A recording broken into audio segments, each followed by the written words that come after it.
Bonsoir.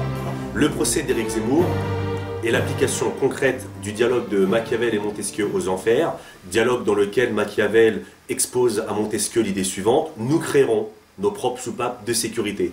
Éric Zemmour est une soupape de sécurité du système. Le procès Éric Zemmour doit être vu, compris et analysé comme une manœuvre de déstabilisation de la vie politique française et notamment de la dissidence pour faire accroire à l'opinion publique qu'Éric Zemmour est un réel dissident du système, ce qui est totalement faux, comme je vais le démontrer. Si Éric Zemmour était le réel opposant au système, il n'aurait pas le droit de citer, ni chez Laurent Ruquier, ni au Figaro, ni à RTL. Il y a 6 mois, j'avais débattu avec Pierre Cassant pour le site Enquête et Débat, avec pour thème de débat Éric Zemmour. Et dans cet échange contre Pierre Cassant de Riposte à X, j'avais déjà exposé l'idée que Éric Zemmour n'avait rien d'un réel dissident. Parce que quand on est un réel dissident, le système ne nous déroule pas le tapis rouge. Or, le système, le système lui déroule le tapis rouge. Donc non, ce qui est très très grave,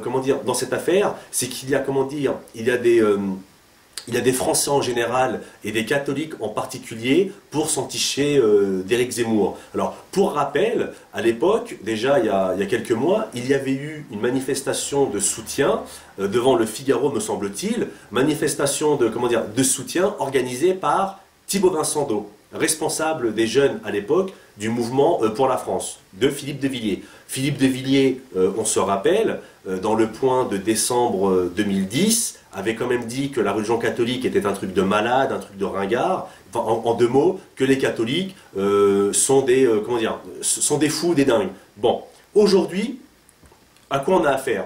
On a affaire à une personne qui est du système, qui a tout fait, toute sa carrière dans le système, et aujourd'hui il a un petit procès.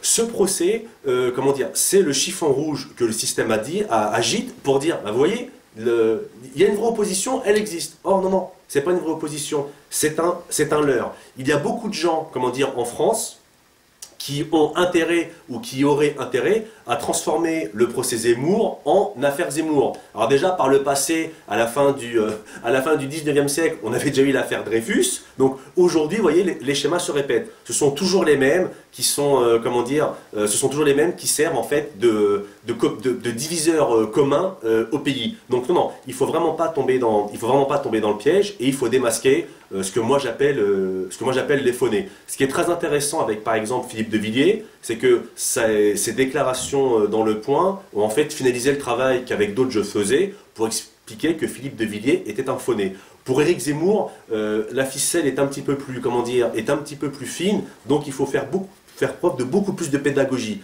Donc, en 2 mots, Éric Zemmour a encore le droit de citer dans les médias officiels du système.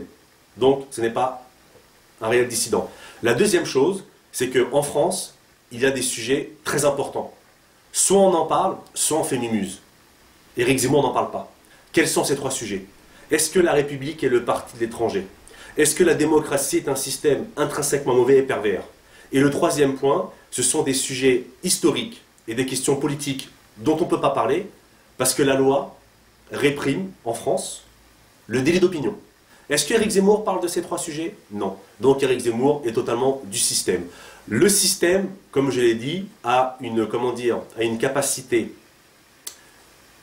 assez prononcée pour créer des soupapes de sécurité, pour en fait tenir la chose. Bon, par le passé, ces soupapes de sécurité s'appelaient Philippe de Villiers, Christine Boutin, Nicolas Dupont-Aignan et Jean-Marie Le Pen et son Front National.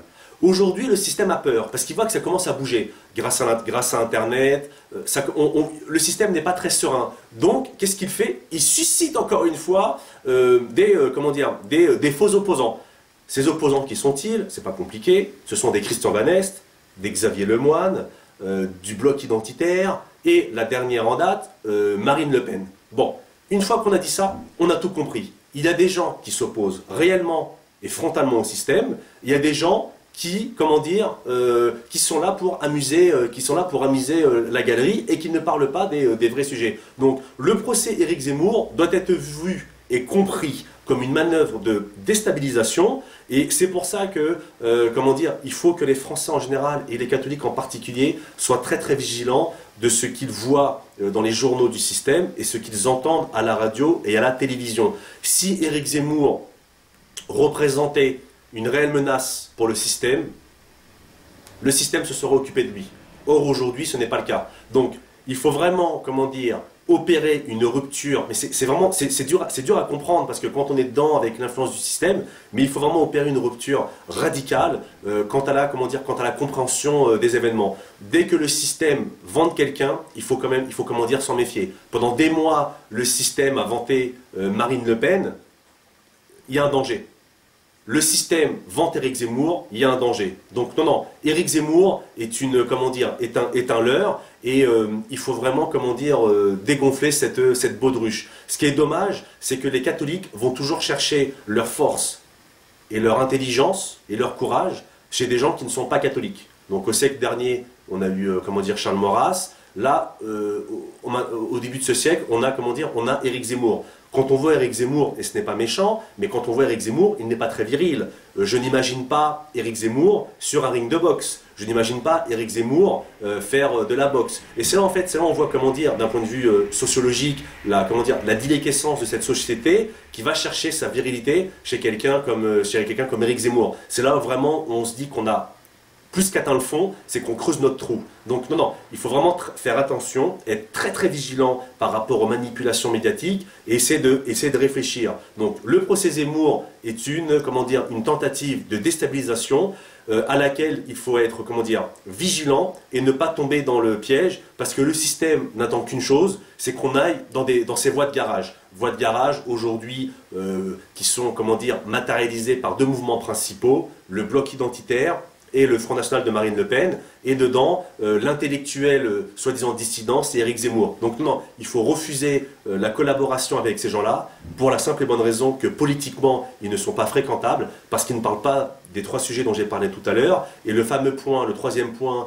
les sujets historiques et politiques qui posent problème, ces gens-là n'en parlent même pas implicitement. Donc il faut faire attention, et il faut s'en méfier comme de la peste.